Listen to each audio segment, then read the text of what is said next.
asalaamaaleykum mbokk téléspectateur di leen dalal jàmm seen émission je t'invite nag tey dafa intéressé aussi benn consortium bu rëy ba nga xamante ne bokk na ci projet yi gënoon rëy ci Sénégal nekk ay doomu sénégalais yi nga xamante ne dañoo bëgg servir seen dëkk ñu créer consortium boobu ñuy woowee West Africa Energy ñoom nag dañoo tànn ki nga xamante nag wax dëgg fa yàlla moo ci gën a ndaw pour faram fàcceel ñu lan mooy consortium West Africa Energy ñu dem léegi gis ji ko te ñëwaat.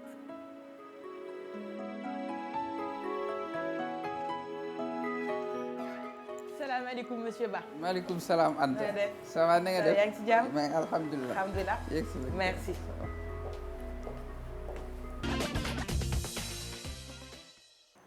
salaamaaleykum monsieur Ba ñu ngi lay jaajëfal si dalal bi ñu dalal suñu plateau bu Yanji bi si suñu émission je t'invite alors j'espère que yaa ngi si jàmm. maa ngi ci jàmm bu baax Anta. noo def. sant bu baax. alors kontaan nañ vraiment si ji am lëkkaloo bi ak yow alors monsieur Ba tey nag li waral suñu teewaay mais consortium bi nga xamante ne da nga ci bokk nekk ci actionnaire muy benn centrale électrique bi gën a mag biir Sénégal année 2020 bi nag dañ ciy ràññee ñi nga xamante ne ñoo ko gën a marqué si émission je t'invite alors première question tey jii nii lan moo la poussé pour nga dugg si consortium boobu. Anta maa ngi lay remercier ci opportunité bi ñu jox pour ñu mën a expliquer sénégalais yi lan moo ñu dugal ci secteur énergie bi mais balaa may tàmbalee waxtaan bi dama bëggoon déjà sant la mais aussi sant liggéey bi nga xam ni RTS mu ngi koy def quand même ci réew mi ndaxte yéen a ngi influencer positivement en tout cas jeunesse yeeg nit ñi di leen informer ci li ñu war a xam. maa ngi aussi profité ci occasion bi bëgg aussi jaal suñu mbokk ñaseen yi ci tiis bi dal seen kaw fan yi nii di ko jaal suñu yaay ji fi jóge di ko jaale en tout cas population sénégalaise bi yëpp ci situation bi aussi bëggoon naa profité massawu ñi nga xam ni mbas bi dal na seen kaw muy ci cadre liggéey bi ci cadre naqar bi ak ñi nga xam ni yàlla jëlee nañ leen fi loolu daal mooy li ma bëggoon a commencer discussion bi su loolu weesoo opportunité bi nga ma jox pour ma mën a expliquer lan moo ma dugal ci secteur de l'énergie bi nii tey opportunité bi ñu amoon tey c'était liggéey ci benn centrale bi nga xam ni mooy centrale bi gën a mag Afrique de l'Ouest boo xam ni ay sénégalais def na ko man yàlla may ma opportunité ma nekk ci ndaw gën ci tuuti waaye séq ko quand même ay mag ñoo xam yàlla ràññee waaye aussi ñu nekk ay référence ci dëkk bi ndaxte ñun lépp li ñuy def rek dañuy bëgg mu nekk loo xam ni dañuy influer positivement ci économie wu réew mi et c'était une première opportunité bu mel nii yàlla may ñu ko ñu mën a bokk ci ñi nga xam ni ñooy développer en tout cas secteur de l'énergie. alors tey jii may fàttali que tey Samuel Sarr Arona Dia ak Ablaye Dia bokk ci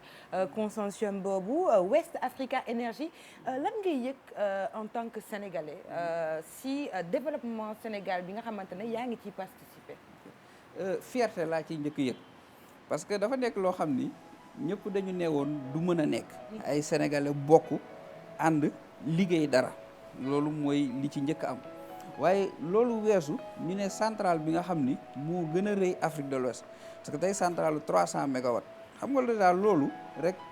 fierté la ñu ne ay sénégalais rek ko def waaye muy influer aussi ci population sénégalaise yi ndaxte centrale bi nga xam ni ñun ñu ngi koy def dina wàññi coût électricité bi de presque 40% te xam nga loolu bu dul dara rek loolu quand même jar na am fierté. ndaxte électricité bi bu wàññeekoo rek dinañ am avantage concurrentiel par rapport ak suñu mbokk yeneen réew yi nga xam ni moom la ñu am fii Sénégal. wax nga léegi lu am solo ne centrale boobu moo gën a mag ci Afrique de l'Ouest est-ce que da ngeen nar a yem ci Sénégal rek. déet idée bi nag du loolu ndaxte xam nga centrale bi biñ koy defar dafa dugg ci benn vision parce que xam nga tey Sénégal dañu am benn cadre macroéconomique boo xam ni dafa. clair am benn vision bu leer ndaxte tey nee nañ Sénégal gis nañu gaz gis nañu pétrole gaz boobu ak pétrole boobu ñuy gis normalement dafa war a mën a wàññi suñuy coût ci énergie bi donc ñu ne kon ñun avantage concurrentiel bi ñuy def mooy defar Sénégal nekk benn hub électrique xam nga day tax bu boobaa investisseurs yi mën a ñëw di investir créer seen ay industrie fii ndaxte coût énergie bi day gën a moins cher donc coût de production bi day wàññeeku loolu bu ñu ko xasee ba am rek ñun am nañ avantage concurrentiel te loolu dina développer économie bi de manière générale ndaxte gaz bi duñ ko jënd su ma nee duñ ko jënd façon de parler mais à un coût moindre mais électricité bi ñuy defar aussi dina gën a moins cher ndaxte coût de transport yeeg yooyu yëpp day dañ donc forcément dina influer ci économie bi influer changer aussi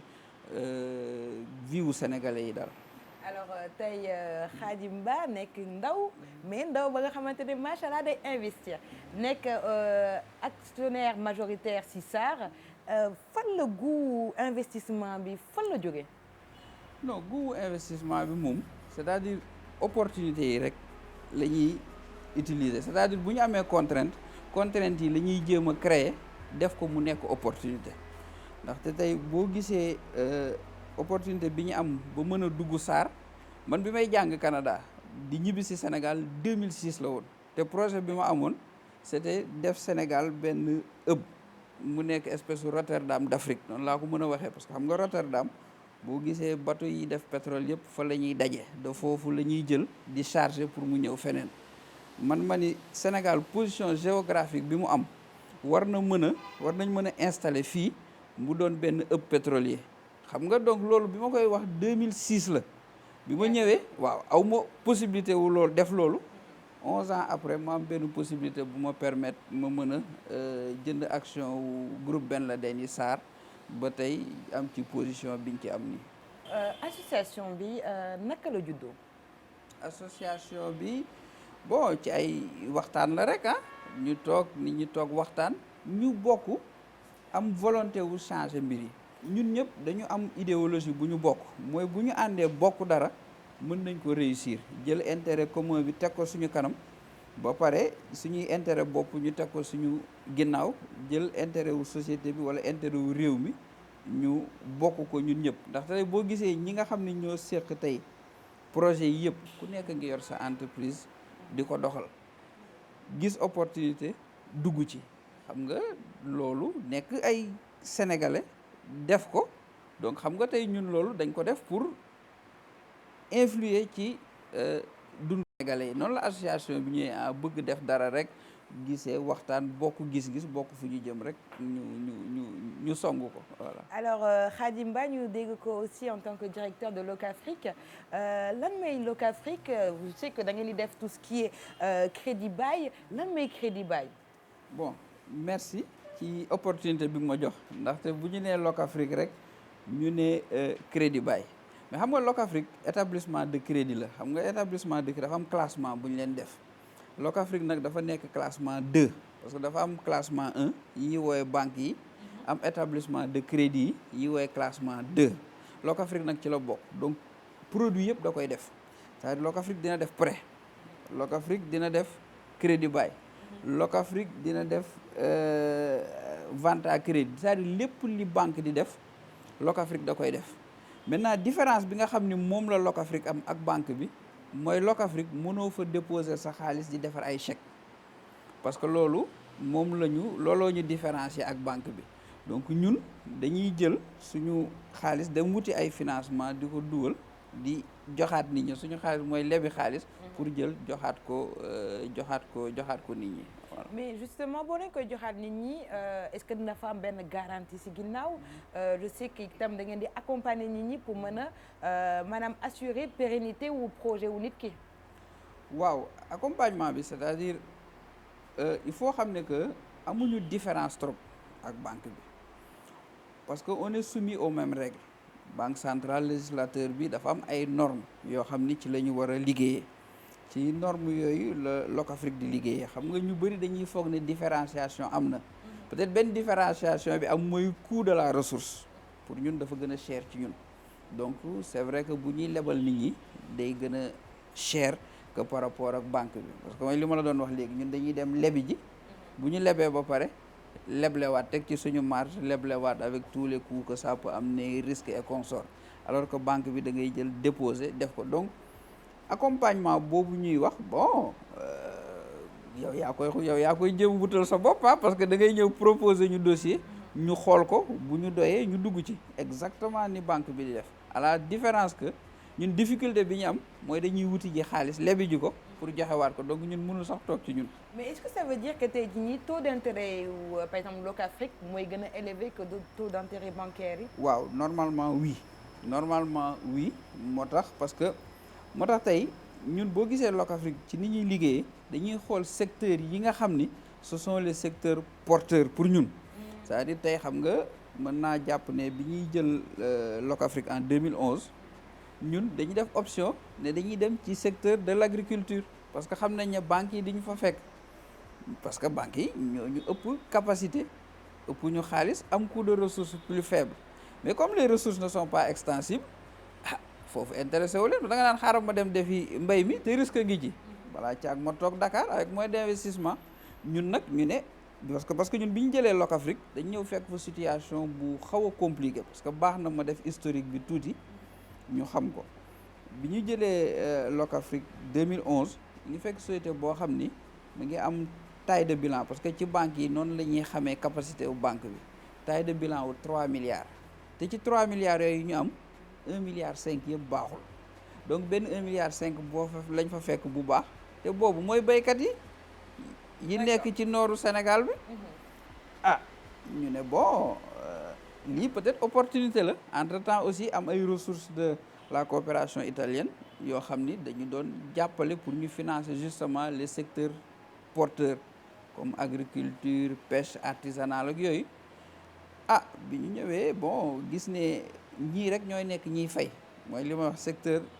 risicole non mais surtout secteur risicole ñi nga xam ne ñooy def ceeb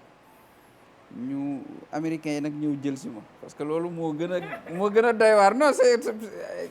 kii paradoxe la parce que ñoom ñoo ñëw jël si ma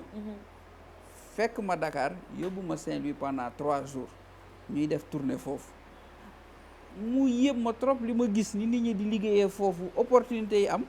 mais man comprendre ma lan moo xew da ngay gis mën naa jox benn exemple tey lu ma gënoon frappé xam nga ñun Dakar rek la ñuy toog jógee dem jàngi ñëw ak yooyu mais da ngay dem Saint-Louis nit ñi di jënd ay machines yu bees tax li ñu naan ay moissonneuses 70-80 millions béykat bi ñëw ne la léegi man dama soxla ku ko financé nga ñëw ne ko man pare naa financé ko mais yow da ngay joxe garantie wu 30% waa ji ne la mayoo ma ñëw dugg ci biir génne la 30 millions ne la mu ngi nii machine bi laa soxla ñu def ko ay kii yu bëri gis ko affaire bi jaaxal ma quoi waaw ma ne mais fii moom opportunité la parce que xam naa ne banques yi duñ ma fa fekk ma ni ñu exploité ko et aujourd'hui on est fier de dire que autosuffisance en riz luñ ci mënti wax Locafrique ci njëkk te tey les statistiques yi nga xam ni moom la ñu génne 40% matériel agricole bi nekk Saint-Louis Locafrique ko financé risi usines yi defar ceeb bi di koy décortiquer machine moissonneuse yi crédit de campagne yi donc mu nekk loo xam ni ñun fierté lañ ci am di wax li nga xam ni def nañ ko foofu et opportunité boobu lañ jël ne dañuy concentré wu ci secteur agricole bi ma profito de l'occasion aussi pour wax ne dañuy ni mu cher ressource boobu ñun dañ koy rémunérer ndaxte dañuy gis secteur boo xam ni da nga naan yow doom ci fekk parce que xaalis bi extensible bi ngeen tax may dugg fu am ki ñu concentré wu ñun ci secteur agricole bi te am naa fierté wu wax même campagne arachidière bi état du Sénégal jëndaatee Sonacos ñun ñoo ko njëkk financé ak benn ligne crédit wu 20 milliards boo xam ne def nañ ko je pense 2015 dañ ko commencé 2015 2016 2017 yëpp Locafrique moo ko def ba banques yi ñëw ñu xam ne suñu ressource cher na ñu retiré wu dem investiraat ci yeneen secteur. Alors vraiment ñu ngi lay dégg ci plusieurs domaines d'activité finance énergie loo jàng. bon man nag entrepreneuriat laa jàng parce que diplôme bi ma am c'est un BA bachelor en management des hydrocarbures mooy li ma la wax 2006 hydrocarbures bi ma ñëwee jógee hydrocarbures di def ay financement mooy loolu la opportunité yi rek moom ngay jël jéem ko transformer en fait contrainte yi jéem ko transformer en opportunité voilà loolu laa jàng. bi ma nag daam yu bëri nga xamante ne wax dëgg fa yàlla dama ko dégg si wàllum surtout mbas mi dégg naa ni da nga jënd benn clinique privée pour mën a appuyer aujourd'hui maanaam de joxe sa apporter sa pierre à l'édifice si mbas mi est-ce que loolu dëgg la. waaw du ma ne jënd waaye am nañ ci participation majoritaire à hauteur de à peu près 51%. mooy li may wax rek contraintes yi la ñuy jéem a transformer en opportunité donc waaw dëgg la parce que c'est un hôpital de 200 lits qu'on va essayer de développer avec les gens justement de General Electric pour mën a def benn hôpital en tout cas référencié de type américain au Sénégal pour créer en tout cas complémentarité bi. Alors vraiment c'est-à-dire que tey dama am mbégte dalal la parce que dañoo am benn jeune entrepreneur kii d'appeler itam jeunesse bi parce que aujourd'hui da nga def da ngay mettre à disposition benn fonds pour jeunesse bi dans l'accompagnement justement pour que xale yi mën a maanaam réaliser seen i projet mën nga ci gën a wax. waaw xam nga ci liggéey bi nga xam ni moom laa nekk di liggéey Locafrique mooy li ma la wax rek dañu am ay contraintes damay gis des fois ay jeunes yuy ñëw am projet bu baax. mais financer ko nekk problème ci ñun parce que justement formaliser wuñ bon bi ñuy gis toujours ngay gis quand même ñoo xam ni ay jàmbaar lañ ñu ngi def mais formalisation bi poser problème parce que boo bëggee jàngal nit ki il faut mu nekk ci ni ma ko mën a expliquer expérience bi muy am ak expertise bi muy am donc bi ma gisee loolu après de temps en temps il y a des sollicitations il y a des kii ma ni bon est-ce que du ñu jéem a créer ñun suñu benn fonds boo xam ni dañ koy def quand même du ma ne gratuitement parce que duñ ci gagner dara waaye pour jàppale jeunes yooyu la ñu liggéey fay delloo donc on a décidé de mettre en place fonds boobu à hauteur de xam ne ñun dañ ciy contribuer à hauteur de 1 milliard tous les ans pour mën a financer en tout cas jeunes yooyu nga xam ni dañu am problème formalisation parce que dañ leen di jàppale ci début bi ñu mën a liggéey fort parce que bu ñu bëggee extendre ñun duñ leen mën parce que xam nga tey fonds boobu xam nga 1 milliard bëri na bëriwul parce que dafa am fu projet yi di mën a yem waaye bu ñu bëggee extension pour Locafrique jël partie bi il faut formalisation am su Locafrique yeggee ba fenn fi da ngay génn Locafrique dem banque ba donc pour màgg dafa am ay process yu bëri yu ñu war a jaar moo tax waaw c'est dëgg la mais loolu sama contribution laa bëgg a def rek ci lépp li nga xam ni réew maa ngi ma koy indil ma mën ko won sama mbokku jeunes yi que opportunité am na ak ay possibilités am na ci Sénégal bi tey. Pour revenir un peu si consortium West Africa Energy saa ko sànq yaa ci gën a nekk ndaw lan mooy sa secret monsieur Ba. sama secret mais est-ce que réellement secret am na parce que wax ji pour man da ngay gëm sa bopp rek parce que dama nekk koo xam ni li ma yàgg di def dama koy def par passion leneen luy ñëw après lay ñëw mais dama koy def parce que dama bëgg dama am envie réussir ay affaire ñu ne réussir na ko xam nga leneen lépp dina ñëw bu ñu nee tabax nañ lii wala defar nañ lii wala participer na ci lii te dama nekk koo xam ni quand même damay daw gàcce waaw wala daw dugg ci dara di ci am jafe-jafe te ñun ñu nekk aussi déjà ay xale xam nga xale dafay yombul quand même Sénégal boo nekkee jeune ñu ne mënul wala du ko def wala du ko léegi nag doole boobu moo lay may courage nga mën continuer di def pour justement wan ne non mën na nekk te ñun ndaw ñi ñun ñoo ko war a nekkal loolu rek ay secret bi détermination bi. et tey jii mën naa nekk vous êtes un parfait exemple ci jeunesse tey jii nii j'aimerais bien xam sa avis si émigration clandestine monsieur Ba. non pour man émigration clandestine bi ci sama xalaatu bopp laay wax dama jàpp ne que problème mu éducation xam-xam parce que pour man dama jàpp ne nit ñi dañu war a éduquer pour xam ne li ñu yaakaar ne moom la ñuy fekk fële kattan geeg détermination boobu pour dem buñ ko defee ci réew mi mën a tekki fii man en tout cas man loolay sama conviction parce que man c'est vrai que teel naa dem mais li may dem yëpp parce que 2003 la am 2006 3 ans laa def réellement mais li may dem yëpp maa ngi ñëw parce que dama jàpp ne opportunité yi ma mën a am Sénégal mënu ma ko am fële pour man parce que ñun ay sénégalais lañ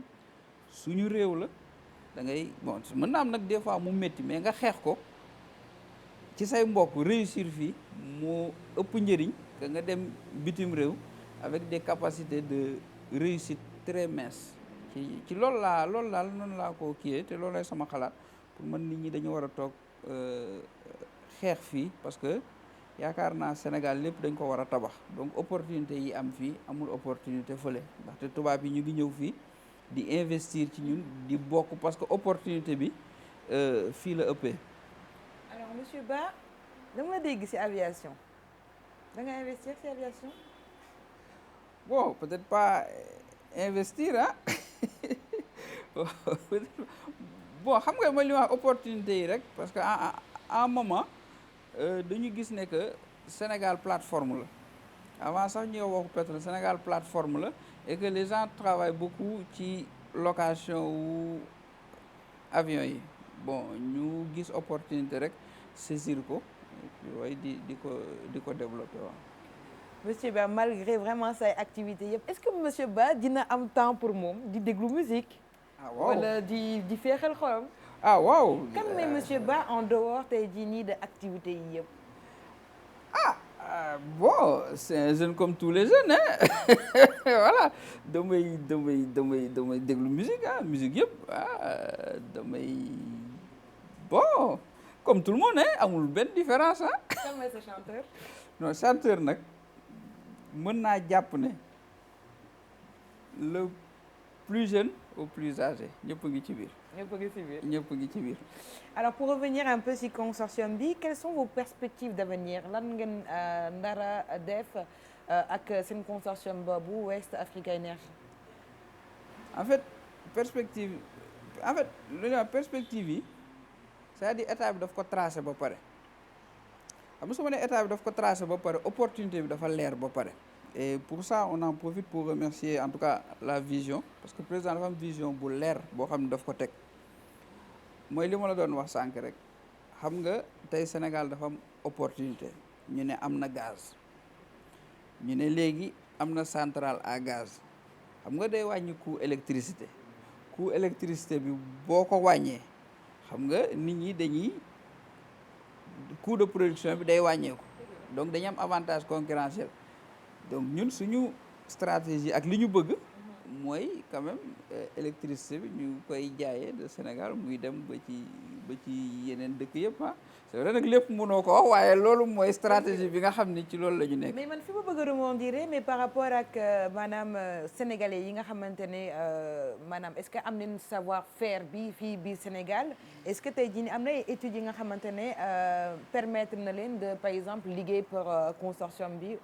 je sais que ça commence ñuy commencer di indi yenn métiers yi yenn formation yi mais est-ce que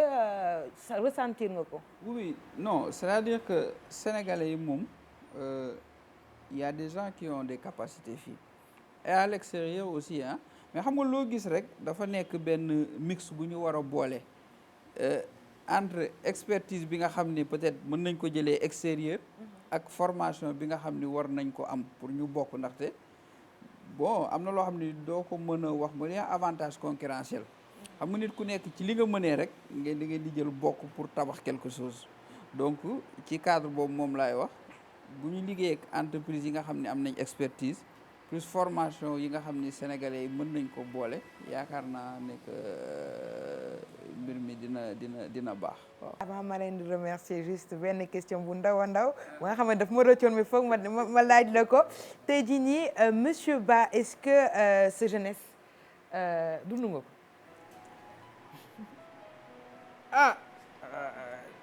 perte naa ci lu bëri de waaw perte naa ci lu bëri moom ça moom loolu moom dëgg la c'est vrai que avant poids des responsabilités yi nga xam ne da nga koy am mooy ak li ma la wax loo xam ni da ngay bañ quand même ñu dénk la dara nga bañ ko réussir donc loolu c'est vrai que day jël temps day jël lu bëri maa ngi nii bëggoon a nekk ci yeneen waaye mënuma ko ndaxte liggéey bi téye na ma tënk na ma fii jafe na daal. justement ça me permet de rebondir tey ban message ngay lancé jeunesse sénégalaise bi nga xamante ne ñoo ñuy seetaan aux jeunes diplômés ak ñi nga xamante ne ils arrivent pas forcément à am benn orientation lan nga leen di lancé comme message. en tout cas pour man message may lancé c'est très simple affaire bi daal fii la loolu daal laa affaire bi fii la loo ñu waay bëgg loo ñu xalaat rek fële mën na nekk fii parce que fii lépp dañ ko war a tabax lépp dañ ko war a tabax te duñu on va pas inventer la roue on va pas inventer la roue te comme niñ koy wax rek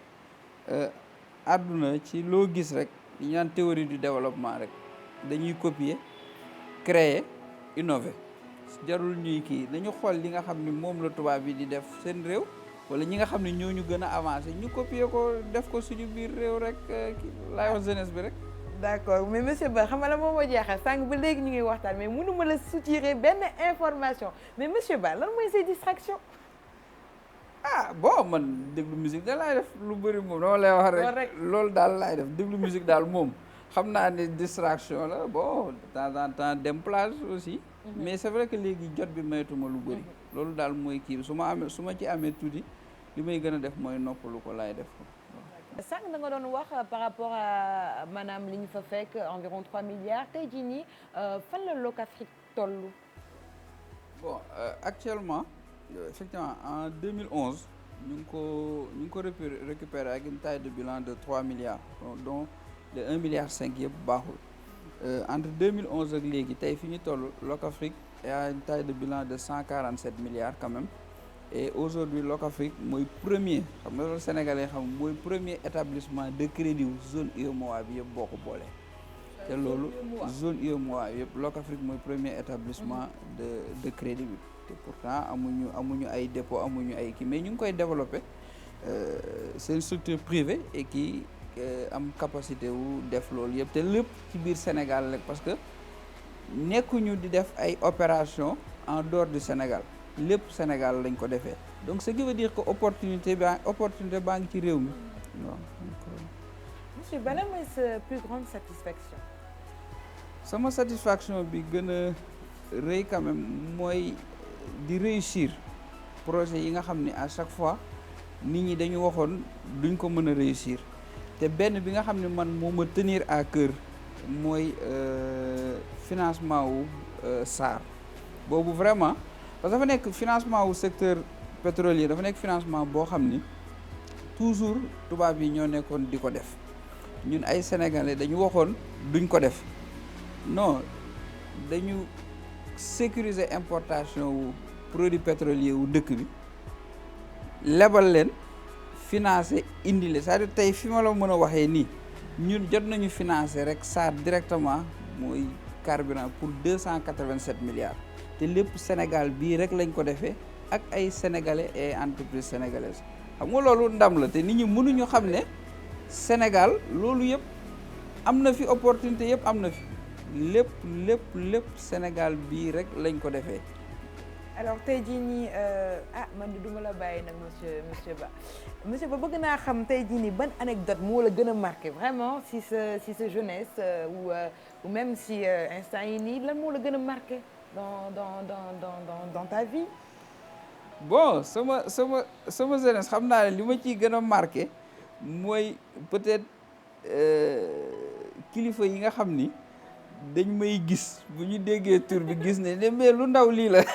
waaw loolu moom par contre daf may marqué quoi damay jékki-jékki dugg kenn xool la ne la kii mooy Khadim. justement doo ñu raconter foofu benn histoire ba nga xamante ni dund nga ko.